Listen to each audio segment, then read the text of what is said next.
이막수가 떠나고 얼마 지나지 않아 멀리서 말발굽 소리가 천지를 요란스럽게 울려왔다. 양관은 무슨 일인지 알아보기 위해 말에 올라 소리나는 쪽으로 내달렸다. 산기슭을 돌아 면리를 달려 큰 길에 닿으니 흙먼지가 일며 깃발이 하늘을 가득 메우고 있었다. 자세히 보니 남하하는 몽골 대군이었다. 철군과 장검 등 병기가 파도처럼 일렁였다. 난생 처음 대군의 행렬을 본 양관은 위풍당당한 모습에 기가 눌려 그만 자기도 모르게 굳어버리고 말았다. 양관은 대장간으로 돌아와 자신이 본 광경을 이야기해 주었다. 풍무풍이 고개를 떨구고 한숨을 내쉬었다. 몽골 대군이 정말로 남하하는구나. 우리 백성들이 도탄에 빠지겠군. 그 말을 양과가 받았다. 몽골인들의 기마술과 궁술이 대단하니 송나라 병사들이 감당할 수 없을 거예요. 아마도 아주 큰 난리가 날 거예요. 풍무풍이 양과를 보며 물었다. 양공자는 한창 젊은 나이인데 어찌 남으로 내려가 군에 들어가서 외적막을 생각을 하지 않는가? 양과는 잠시 주춤하다 입을 열었다. 저는 북으로 올라가 우리 선자를 찾아야 합니다. 더구나 몽골군의 위세가 저리도 대단한데 저 한 사람의 힘이 무슨 소용 있겠습니까? 그러자 풍무풍이 가만히 고개를 저었다. 한 사람의 힘은 미약하지만 그것이 모이면 큰 힘이 되지.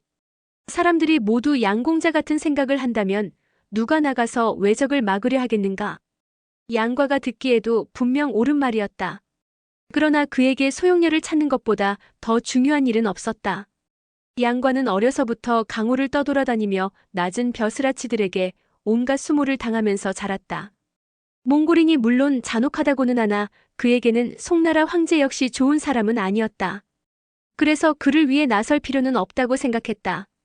양과는 가만히 미소를 지으며 더 이상 대답하지 않았다. 풍무풍은 쇠망치며 집게, 풀무 등 집기를 함께 묶어 등에 짊어졌다. 3회 나중에 사부님을 뵙거든 제자 풍무풍 사부님의 가르침을 잊지 않고 있다고 말씀드려주게. 나는 오늘 몽골 군중에 뛰어들어 우리 강산을 침범한 귀족이나 장수들 한두 사람이라도 없애야겠네. 3회 조심하게 이렇게 사부님의 제자를 만나게 되어 참으로 기뻤네. 그는 지팡이를 짚고 걸음을 옮겼다.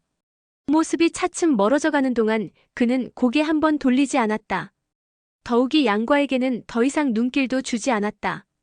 떠나는 풍무풍을 배웅하고 세 사람이 몸을 돌릴 때 갑자기 쿵 하고 바보 낭자가 의자에서 떨어졌다. 놀란 세 사람은 얼른 그녀를 부축해 방으로 옮겼다. 그녀는 얼굴이 온통 붉어져 두 눈을 부릅뜨고 있었다. 정년신장에 독이 발작한 것이었다. 정령은 얼른 그녀에게 약을 먹였고 양과는 혀를 찍어 문질렀다. 바보 낭자는 멍하니 그런 양과의 모습을 바라보더니 점점 공포에 질린 표정으로 변했다. 오빠 나한테 오지 마세요. 내가 죽인 게 아니에요. 언니 무서워하지 마세요. 그 사람이 아니에요. 정령이 바보 낭자를 가만히 달래는 사이 양과는 문득 다른 생각이 들었다. 처음 날 봤을 때도 날 아버지와 착각했었지. 바보 낭자는 아버지가 누구 손에 죽었는지 알고 있는 게 틀림없어. 지금이 아니면 진실을 알 수 없을지도 몰라. 결심을 굳힌 양과는 두 손으로 바보 낭자의 손목을 움켜쥐고는 녹이 띤 목소리로 외쳤다. 누가 날 죽였느냐? 말하지 않으면 네 목숨을 가져가겠다. 오빠 제가 아니에요. 당장 말 안 해? 좋다 그럼 너를 죽여주마. 양과가 손을 뻗어 목을 조르려 하자 바보 낭자는 놀라 고래고래 소리를 질러댔다. 정령과 육무쌍은 양과가 정말 바보 낭자를 죽이려는 줄 알고 그를 뜯어말렸다. 양소엽, 그렇게 윽박지르지 마세요. 대체 뭘 하려고 그러는 거야? 그러나 양과는 들은 척도 하지 않고 손에 점점 힘을 주었다. 양과의 얼굴은 점차 험상궂게 일그러졌고 뿌드득 이가는 소리가 옆에 있는 사람에게까지 들렸다. 나는 양강의 원혼이다. 나는 처참하게 목숨을 잃었다. 너도 알고 있지 않느냐? 알아요. 죽은 후에 까마귀가 오빠의 시신을 뜯어먹은걸요. 그 말을 듣자 양과는 가슴을 칼로 도려내는 듯 아팠다. 그는 아버지가 비명에 돌아가신 줄만 알았지 죽은 후 까마귀밥이 되었으리라고는 상상도 하지 못했다. 누가 나를 죽인 것이냐? 말해라. 어서 말해. 바보 낭자는 목이 맨 듯 캑캑거리며 겨우겨우 말을 이었다. 오빠가 고모를 쳤는데 고모 몸에 독침이 있어서 죽었어요. 고모가 누구냐? 바보 낭자는 이제 숨을 쉬기도 힘든 듯 헐떡거리며 곧 정신을 잃을 것 같았다. 고모가 고모지요. 고모 이름이 뭐냐? 나는 몰라요. 놓아주세요. 육무쌍이 보고 있자니 상황이 급박해 보였다. 그녀는 얼른 다가가 양과의 팔을 잡아 끌었다. 그러나 양과는 마치 미친 사람처럼 힘껏 팔을 휘둘렀다. 그 바람에 육무쌍은 쿵 하고 벽에 부딪히며 나가떨어졌다. 평소에는 온순하고 살갑던 양과가 미친 호랑이처럼 날뛰는 모습을 보니 육무쌍은 손발에 힘이 빠져나가는 듯했다. 오늘 아버지의 원수를 알아내지 못하면 여기서 피를 토하고 죽으리라. 양과는 마음을 다잡고 목소리를 한층 높였다. 고모의 성이 곡씨냐? 아니면 매씨냐? 양과는 바보낭자의 성이 곡씨이므로 고모도 곡씨이거나 아니면 매초풍일 수도 있겠다는 생각을 했다. 바보낭자는 양과의 손에서 벗어나기 위해 버둥거렸다. 그러나 내상을 입은 몸으로 양과한테 손목 혈도도 잡힌 상태였기에 그저 꺽꺽거리며 숨 넘어가는 소리만 낼 뿐이었다. 나한테 오지 말고 고모한테 가란 말이에요. 고모가 어디 있는데? 나랑 할아버지는 나왔어요. 고모는 남편과 섬에서 살아요.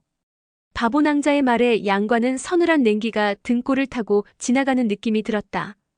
고모가 네 할아버지를 뭐라고 부르느냐? 양과의 목소리가 떨렸다. 아빠라고 하지 뭐라고 해요? 그 말에 양과의 얼굴에서 핏기가 싹 가셨다. 혹시 잘못 안 것이 아닐까 다시 한번 확인해 보았다. 고모 남편의 이름이 곽정이냐? 몰라요. 고모는 정오빠 그랬어요. 바보낭자는 곽정을 부르는 황룡의 말투를 흉내내고는 두 다리를 버둥거리며 돼지멱다는 소리를 질러댔다. 살려줘요, 살려줘요. 양과는 그제야 머릿속을 가리고 있던 의욕이 구름 거치듯 말끔히 사라졌다. 어려서 외롭게 고생하며 사람들의 천대를 받던 옛일들이 갑자기 떠올랐다. 아버지가 화를 당하지 않으셨다면 어머니도 그렇게 어렵게 살다가 일찍 돌아가시지 않았을 거야. 그럼 나도 그렇게 천덕꾸러기로 살지 않았을 테지. 그래, 지금 생각해보면 내가 도화도에 있을 때 백부와 백무가 나를 대하는 게 그다지 자연스럽지 않았어. 언제나 거리를 두고 피하는 듯한 느낌이 들었지. 무시 형제를 대하듯 편하게 이야기하고 야단치는 일도 없었고. 그때도 이상하다는 생각은 했지만 설마 그들이 우리 아버지를 죽여 그러는 줄은 꿈에도 몰랐었다. 그래서 내게 무공을 가르쳐주지도 않고 전진교로 보내 고생을 시킨 것도 모두 그런 연유에서 그랬던 거군. 양과는 놀라움과 분노가 교차했다. 그는 온몸에서 힘이 빠지며 금방이라도 주저앉을 것만 같았다. 그때 바보낭자가 괴성을 지르며 침상에서 벌떡 일어났다. 정영이 양과 곁으로 다가와 가만히 속삭였다. 사자는 언제나 바보처럼 횡설수설하는 걸 잘 알고 계시잖아요. 더구나 내상을 입어서 더 정신이 없는 것 같으니 사자의 말을 믿지 마세요. 이렇게 말하는 그녀도 바보낭자의 말을 믿을 수밖에 없었다. 또 어떻게 위로를 해도 지금의 양과에게는 아무런 소용이 없다는 것도 잘 알고 있었다. 그러나 슬픔과 고통, 분노가 뒤섞인 양과의 표정을 보고 그냥 있을 수만은 없었다. 양소엽, 드릴 말씀이 있어요. 말씀하세요. 양소엽, 예로부터 부모님의 원수와는 같은 하늘 아래 살 수 없다고 했어요. 물론 원수를 갚아야겠죠. 하나 충고하고 싶은 말이 있어요. 물론 아버지의 원수는 반드시 갚아야겠지만 제 사자가 정신이 또렷하지 않아 때로는 헷갈려서 잘못 알고 있는 경우도 있어요. 아버지의 복수를 하지 말라고 하지는 않을게요. 하지만 행동에 옮기기 전에 꼭 3번은 다시 생각해 주세요. 혹시라도 원수를 잘못 알고 있는 게 아닐지, 정말 사자의 말이 진실일지 말이에요. 그리고 행동해야 할 때가 오더라도 다시 한번 신중히 생각하겠다고 약속해 주세요. 절대 후회하지 않도록 행동하겠다고요. 그 말에 양과가 진지하게 말했다. 꼭 가슴 깊이 새겨두고 어기는 일이 없도록 할게요. 정영이 또 한 번 당부했다. 양소엽, 복수는 10년이 걸려도 늦지 않아요. 그러니 하루아침에 이루려고 하지 마세요. 사자의 말이 진실이라면 양소엽이 상대해야 할 적은 천하를 호령하는 강적이에요. 그러니 절대 마음을 놓아서는 안 돼요. 10년이 걸려서 안 되면 20년 후에 복수를 할 수도 있잖아요. 시간은 양소엽의 편이에요. 세월이 흐를수록 양소엽의 무공은 높아질 테고 그만큼 원수는 늙고 힘이 약해질 테죠. 그러니 급한 마음에 원수를 잘못 안다든지 하는 실수를 저지르지 않도록 신중하게 행동하는 게 중요해요. 정령의 말이 끝나자 양관은 고개를 끄덕이며 두 팔을 뻗어 가볍게 정령을 안아주었다.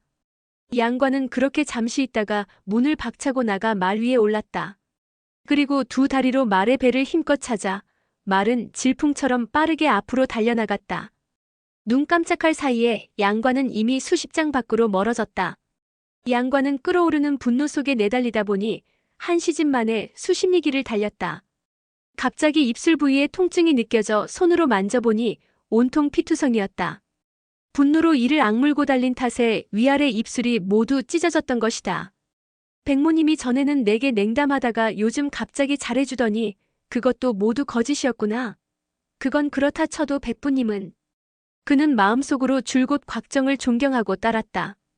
그는 인품이나 무공이 다른 사람들보다 뛰어나지만 결코 자만하지 않으며 자기와 같은 아이에게도 언제나 진심으로 대해주었다.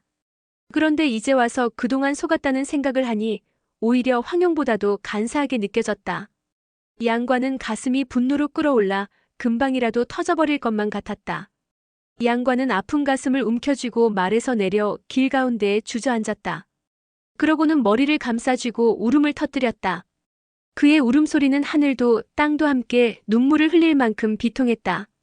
마치 세상의 모든 고통과 번뇌를 쏟아내는 듯했다. 그렇게 한참 동안 구슬피 울고 있던 양과의 귀에 말발굽 소리가 들렸다.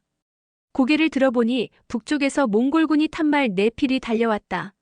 앞서 달리는 사람의 손에 긴 창이 들려 있었는데 창 끝에는 2~3살 먹은 듯한 어린아이가 매달려 있었다.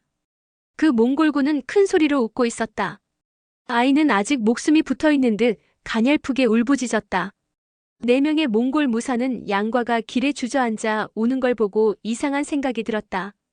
그러나 이런 누더기를 입고 있는 한족 청년은 어디서나 흔히 볼 수 있었으므로 그다지 개의치 않았다. 비키거라 이놈. 한 사람이 창으로 양과를 찌를 듯 겨누며 외쳤다. 양과는 마침 화가 나 있던 터라 창끝을 잡아채 그 무사를 말에서 떨어뜨렸다. 그러고는 그대로 창을 가로 휘둘렀다. 그러자 그 무사는 수장 밖으로 날아가 머리통이 깨져 절명했다. 양과의 모습에 남은 3사람은 비명을 지르며 일제히 말머리를 돌려 달아났다. 창끝에 매달려 있던 아이가 길바닥에 떨어졌다. 아직 숨은 붙어 있었으나 창에 배를 찔려 이미 치료하기에는 늦은 상태였다. 조그마한 입술이 오물거리며 작은 소리를 내는데 엄마를 부르는 것만 같았다. 양과는 마음이 찢어질 듯 아팠다. 비통과 연민으로 저미는 가슴에 다 죽어가는 아이를 꼭 껴안았다. 눈물이 비오듯 쏟아져 내렸다. 아이가 고통을 견디지 못하고 숨을 헐떡이며 얼굴을 찡그리는 걸 본 양과는 가만히 손을 들어 단숨에 아이를 직사시켰다. 그러곤 몽골 무사의 창으로 땅에 구덩이를 파고 아이를 묻어주기로 했다. 그렇게 슬픈 마음으로 땅을 파고 있는데 북쪽에서 요란한 말발굽 소리가 천지를 진동하며 몽골병들이 몰려오고 있었다. 양과는 왼팔에 죽은 아이를 안고 오른손으로는 창을 잡은 채 말에 올라탔다. 사실 양과의 여윈말은 오랜 세월 전쟁터를 누빈 군마였다. 여윈말은 눈앞에서 전투가 벌어지니 부쩍 힘이 나는 듯 길게 한번 울어젖히고는 몽골군을 향해 뛰어들었다. 양과는 손에 든 창을 휘둘러 잇따라 서너 명의 병사를 쓰러뜨렸다. 그러나 적군은 수를 헤아릴 수 없이 많았다. 양과는 하는 수 없이 말머리를 돌려 내달렸다. 등 뒤로 화살이 불나방처럼 쏟아졌지만 그는 창을 휘둘러 하나하나 떨어뜨렸다. 여윈말의 발이 빠른 덕에 뒤쫓아오던 군사들을 따돌릴 수 있었다. 그러나 양과는 멈추지 않고 넓은 황야를 바람처럼 달려갔다. 얼마나 달렸을까? 해가 뉘엿뉘엿 기울며 사위가 어두워졌다. 사방을 둘러보니 잡초가 무성하고 기암괴석이 질비했다. 어둑어둑한 게 인기척 없이 적막하기만 하고 들새 소리조차 들리지 않았다. 양과는 말에서 내려 품에 안고 있던 죽은 아이를 커다란 나무 아래 묻어주었다. 그때 갑자기 바보 낭자의 말이 떠올랐다. 이 아이는 죽었어도 내가 묻어주었건만 우리 아버지는 까마귀밥이 되고 말았다. 너희가 우리 아버지를 해쳤다면 땅에 묻어주기라도 했어야 할 것 아니냐? 어떻게 그렇게 악독할 수가 있느냐? 복수를 하지 않으면 나는 사람이 아니다. 그날 밤 양과는 나무 위에서 잠을 잤다. 다음 날 새벽 안장 위에 올라 여윈말이 가는 대로 몸을 내맡겼다. 그렇게 나흘이 흘렀다. 저 멀리서 한 사람이 나무 열매를 따는 모습이 눈에 들어왔는데 양과는 별 생각 없이 말을 그쪽으로 몰았다. 그런데 그 사람은 다름 아닌 금융국사의 제자 다리파였다. 설마 근처에 금융국사가 있는 건가? 양과는 곽정과 황용이 아버지를 죽인 원수라는 사실을 알고 나니 얼마 전 곽정과 황용을 도와 금융국사와 맞선 것이 후회되었다. 양과는 어째서 다리파가 여기서 나무 열매를 따고 있는지 알아보기 위해 말에서 내려 살금살금 다리파 뒤로 돌아갔다. 그러곤 다리파가 열매를 따고 돌아가는 걸 몰래 뒤쫓았다. 다리파는 숲 깊숙이 들어가 계곡을 따라 한참 올라가더니 산봉우리 위로 올라갔다. 봉우리 위에는 조그마한 움막이 있었는데 그 움막은 하늘만 겨우 가리고 사면은 그냥 뚫려 바람이 훤히 통했다. 거기에는 금융국사가 눈을 감은 채 앉아 있었다. 다리파는 열매를 움막에 내려놓고 돌아서다가 양과가 다가오는 걸 보고는 얼굴빛이 변했다. 대사형 사부님을 해치러 온 것이오? 그러곤 양과를 향해 몸을 솟구치더니 다짜고짜 손을 뻗어 양과의 옷자락을 움켜쥐려 했다. 다리파는 원래 양과보다 무공이 한 수 위였다. 그러나 지금은 사부가 위험에 처한 나머지 외부에서 조금만 충격을 주어도 목숨을 부지하기 어려운 터라 급한 마음에 장법이 정교하지 못했다. 성급히 출수하는 바람에 오히려 양과에게 손을 붙잡히고 다리가 걸려 넘어지고 말았다. 그가 벌떡 일어나 양과 앞으로 몸을 날리자 양과는 그가 또 공격하려는 줄 알고 뒤로 한 걸음 물러섰다. 그러나 뜻밖의 다리파는 무릎을 꿇고 고개를 조아렸다. 대사형, 전생에 있었던 사제간의 정을 생각해 주십시오. 사부님은 지금 중상을 입고 요양하며 치료 중이십니다. 지금 사부님에게 충격을 가하면 그때는 다리파는 목이 메어 말을 잇지 못하고 눈물을 흘렸다. 양과는 그가 하는 몽골어는 알아듣지 못했지만 감정이 격해진 다리파의 표정과 초췌한 얼굴의 금융국사를 보고 상황을 대충 짐작할 수 있었다. 양과는 얼른 다리파를 부축해 일으켰다. 절대 존사를 해하지 않을 것이니 걱정 마시오. 다리파는 양과의 부드러운 표정을 보고 얼굴이 환해졌다. 양과의 말을 알아듣지는 못했지만 이미 저기는 사라졌다. 그때 금융국사가 눈을 번쩍 떴다.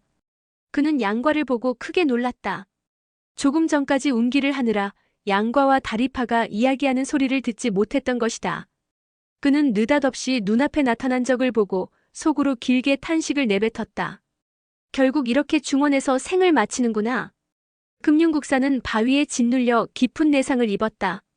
그래서 이 황량한 산봉우리 꼭대기 움막에서 며칠간 요양을 하며 상처를 치료하던 참이었다. 그러니 난데없이 나타난 양과를 상대할 힘이 없었다. 설령 다리파가 양과와 싸워 이긴다 하더라도 그 싸움의 여파를 걱정해야 했기에 상처를 치료할 수 없을 것이다. 더구나 그 여파가 자신에게 미치기라도 한다면 내상을 입은 몸으로 감당할 수 없을 것이다. 그런 걱정을 하고 있는데 돌연 양과가 허리를 굽혀 예를 올렸다. 제가 이곳에 온 건 대사와 겨루기 위한 게 아니니 염려 마십시오. 그 말에 금융국사는 고개를 저으며 뭔가 말을 하려다가 갑자기 가슴에 통증을 느꼈다. 그는 입을 떼지 못한 채 얼른 눈을 감고 운기조식에 들어갔다. 그 모습을 보고 양과는 움막에 들어가 오른손을 뻗어 금융국사의 등 뒤 지향혈에 갖다 댔다. 7번째 척추뼈 아래에 있는 이 혈도는 몸 전체의 맥을 조절하는 대혈이었다. 다리파는 대경실색하여 양과를 공격하려 했다. 그러나 양과가 침착하게 왼손을 들어 눈짓으로 다리파를 제지했다. 다리파는 사부의 표정에 별다른 변화가 없는 걸 확인하고는 얼굴에 겸연쩍은 미소를 지으며 들었던 손을 떨구었다. 양과는 금융국사의 체내에 흐르는 기를 손바닥으로 느끼며 자신의 내공을 불어넣었다. 다리파는 무공이 강하기는 했지만 그가 연마한 것은 모두 외공뿐이어서 금융국사의 상처를 치료하는 데에는 도움이 되지 않았다. 그러나 양과는 소용녀와 옥녀심경을 수련하면서 타인과 기를 주고받는 일에 익숙했다. 양과의 내공이 힘을 보태주자 금융국사는 활발하게 기를 움직일 수 있게 되었고 그 덕분에 가슴과 복부의 상처를 치료하는데 전념할 수 있었다. 한 시즌쯤 지나자 통증도 확연히 줄고 얼굴에 혈색도 돌았다. 그는 눈을 뜨고 양과에게 고개 숙여 합장하며 고마움을 표시했다. 양거사, 어찌 갑자기 나타나 나를 도와주는 겁니까? 양과는 곽정 부부가 제 아버지를 죽인 일이며 복수를 해야겠다는 결심과 뜻밖의 다리팔을 발견해 쫓아온 일등을 숨김없이 이야기했다. 금융국사는 양과의 말을 믿기 어려웠다. 그러나 자신을 손쉽게 죽일 수 있는 상황에서도 오히려 부상을 치료해 주었고 자신을 대하는 태도에도 전혀 적의를 찾아볼 수가 없어 그 말을 믿을 수밖에 없었다. 거사에게 그런 깊은 원한이 있었구려. 그러나 곽정 부부의 무공이 깊어 양 거사가 원수를 갚기란 쉽지 않을 것이오. 그 말에 양과는 입술을 깨물며 말했다. 우리 부자가 2대에 걸쳐 그의 손에 죽으면 그만이지요. 그러자 금융국사의 입꼬리가 살포시 올라갔다. 나는 스스로 천하무적을 자부하며 중원의 군웅들을 평정하고 무림 맹주 자리를 차지하려 했소. 그러나 나 혼자 힘으로 안 된다는 걸 알았소. 하여 나는 부상을 회복하고 나면 나와 뜻을 함께하는 고수들을 규합할 것이오. 세력을 키워 무림 맹주 자리를 되찾을 것이오. 양거사, 우리 편에 들어올 생각이 있소? 양과는 막 승낙하려다가 몽골병이 양민을 학살하던 일이 떠올라 고개를 저었다. 나는 몽골을 도울 수 없소. 허허. 혼자서 곽정 부부를 죽여 원수를 갚으려면 참으로 어려울 텐데. 그 말에 양과는 다시 생각에 잠겼다가 말했다.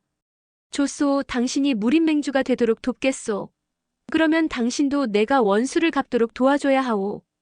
그러자 금융국사가 웃으며 화답했다. 남아 이런 중천금이요. 내 반드시 양 거사의 복수를 돕겠소. 그렇게 두 사람은 서로의 목적을 위해 협약을 맺었다. 나는 당신이 맹주 자리를 얻는 것만 도울 것이오.